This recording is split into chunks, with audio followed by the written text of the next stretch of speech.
Ito nga yung last day namin sa Naples, Italy at yung plan namin nung araw na to ay kumain, mag-explore ng Italian cuisine at mamili ng mga souvenirs.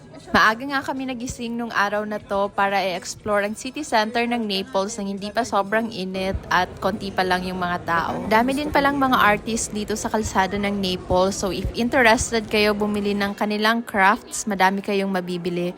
Pero kami, ang pinunta talaga namin dito ay yung matry yung pagkain nila. So, ang una naming trinay ay itong tiramisu. We are not really sure if this one is authentic, but bumili lang kami ang trinay namin. Masarap naman yung tiramisu, pero for me, nag-overpower lang yung cream and mas better pa sana siya kung medyo strong yung coffee flavor. Nagpunta din pala kami sa mga shops dito para magtingin ng mga souvenir na pwede naming mauwi. Ang sunod naming trinay ay itong arancino. So, isa itong famous na Italian fried rice ball from Sicily. Crispy yung labas niya at flavorful yung loob. Nag-break muna kami sa pag-food trip at pumunta kami sa isang shop para bumili ng mga souvenirs. At yung nabili nga namin dito ay mga pack of seasonings for pasta kagaya ng cacio e pepe, bolognese at iba pa. Pagkatapos namin bumili ng souvenirs, pumunta na kami sa isang restaurant to have our lunch.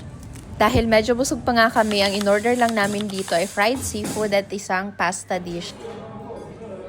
Nung dumating yung order namin, medyo disappointed si Habi sa order niyang pasta. Pero sabi ko sa kanya, itry niya lang and it turned out ito yung the best pasta na na-try namin dito sa Europe. At ang tawag nila sa pasta dish na to ay pasta genovese alla napolitana. After namin mag-lunch, umuwi muna kami sa B&B namin to get our stuff and nag-travel kami to our next destination, Sorrento, Italy. Sa mga magtatanong kung paano kami pumunta from Naples to Sorrento, pwede kayo guys mag-train or mag-bus. So ang pinili namin ay Flixbus kasi mas convenient siya dahil meron kaming dalang maleta. After namin ma-drop off yung maleta namin, nag-ikot lang kami sa city center and follow us guys for more travel diaries. Ciao!